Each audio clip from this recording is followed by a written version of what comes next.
Hey there, and thank you for joining me. You join me today as I am going to give you a review of another virtual cycling platform. This one is BeCool. I specifically wish to look at what makes this platform unique, and I want to look at its strongest selling feature.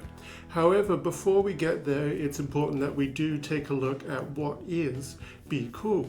Well, it's a virtual cycling platform like many of the others out there, and it is yet another Zwift alternative. The thing about this as a Zwift alternative is it does have something unique to it, and I want to look at one of those things in particular. But before we get there, let's look at some of the other things that make it unique. It does, if you pay for the premium membership, offer live coaching. I believe these are on scheduled times specifically. I haven't quite looked into all the ins and outs of that, but that does make it quite unique in terms of a virtual cycling platform that is not Peloton, something that is actually aimed towards roadies, road cyclists, gravel riders, whatever, actual riders who ride for sport rather than riding for indoor fitness. And this is quite unique. So I would suspect that that is actually tailored towards training for the winter, training for when you can get back outside in the summer, and training for roadies and training for fitness, but specifically as sport cycling. Something else that makes BeCool quite unique is to look at the question of where are BeCool from? Now this is quite interesting because I went on their website and I really dug through their website. I then jumped from their website to their social medias, and I just couldn't for the life of me find where they're from. So I did a company search just through Google, and I found the EU company registration for them, and they're actually from Spain. This is interesting because I honestly thought for the European Union and for European Union business that every business had to have what's known as an impressum on their website and on their social media. In other words, a full disclosure of what the company is registered as and where they are registered. Maybe that's different for Spain, maybe this is just a thing for Germany, I'm not sure. But they are from Spain, I don't know why that's kind of shrouded. There's no shame to that, for sure, but they are from Spain, and that makes it quite unique because it is the only, as far as I'm aware, the only Zwift alternative from the Iberian Peninsula, from Spain/Portugal. And I think they've got quite a good system there. Now, what makes this quite interesting is that it's another virtual system. So in other words, it gives you a virtual immersive world similar to Zwift. And it does also come with a photographic video element to it. And what I mean by that is riders or maybe even motorcyclists have gone out with maybe a GoPro or some form of camera mounted to whatever vehicle, and they've recorded a track. So you can choose between your virtual world and you can choose between the video. So it makes it somewhat similar to maybe Rouvy, and also somewhat similar to Wahoo's system, which used to be called Sufferfest. So what do I wish to look at today? Well, realistically, I want to look at Velodrome. I think this is what makes BeCool very unique as compared to Zwift, which is one of its main competitions, of course, and it makes it unique to the other Zwift alternatives. I want to look at this because it's actually buried in the menus and buried in the map selection. Interestingly, when you get into the BeCool app, and the video footage you'll be seeing here is actually from Windows. So I'm on a Windows 11 machine and this is a laptop. Interestingly, you have to actually go into the search function, and it's on the third tab across. It's actually kind of hidden. I think BeCool are maybe aware that this is an interesting function and is maybe unique, but for some reason it's kind of hidden. They don't have much in the way of events, and mostly you are joining Velodrome on whatever somebody has set up, whatever the most recent rider has set up, and you can set up your own unique system. And you can set it up for however many laps you want to do or however much time you want to do. So that means that yes, you can do 1 hour to try your 1 hour record, either for PB or to make some perhaps ludicrous attempt at trying to beat the world record. Maybe it's not ludicrous for you, and that's great, awesome, have fun with it. And I think that makes it quite unique for a variety of functions.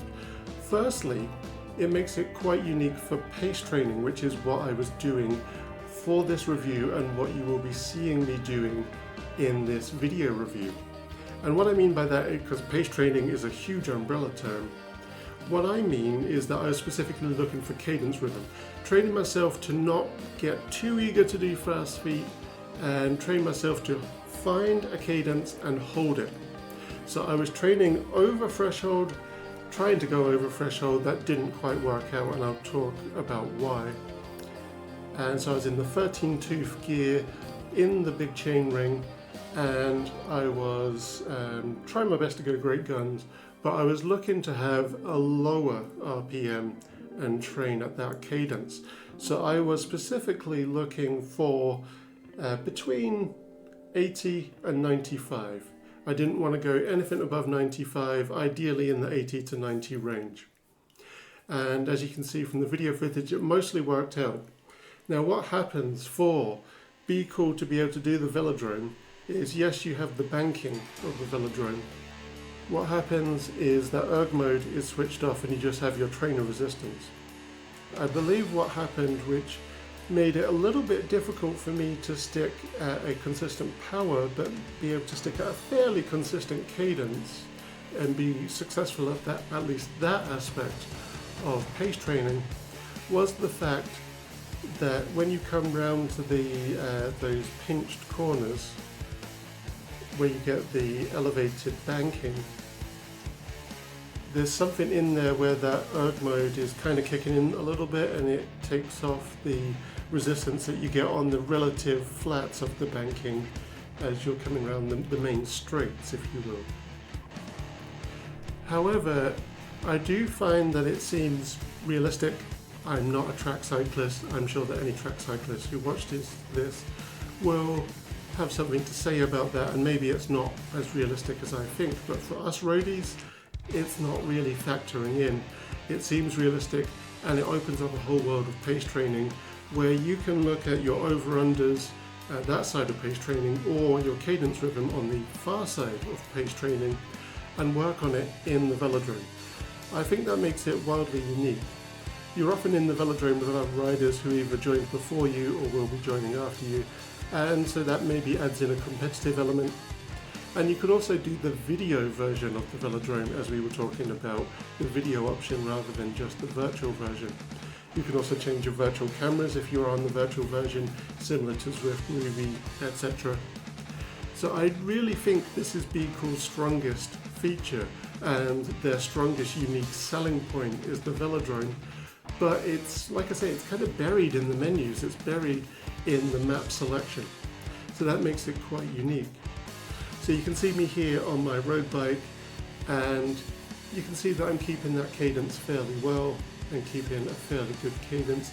And again, I do think that this is Be Cool's strongest feature, and it allows me to be able to do this kind of pace training where I can either choose to focus on over-unders if I can listen separately to an over-under workout, or have one that's programmed in through some other function, but I can get that immersive feeling of the velodrome.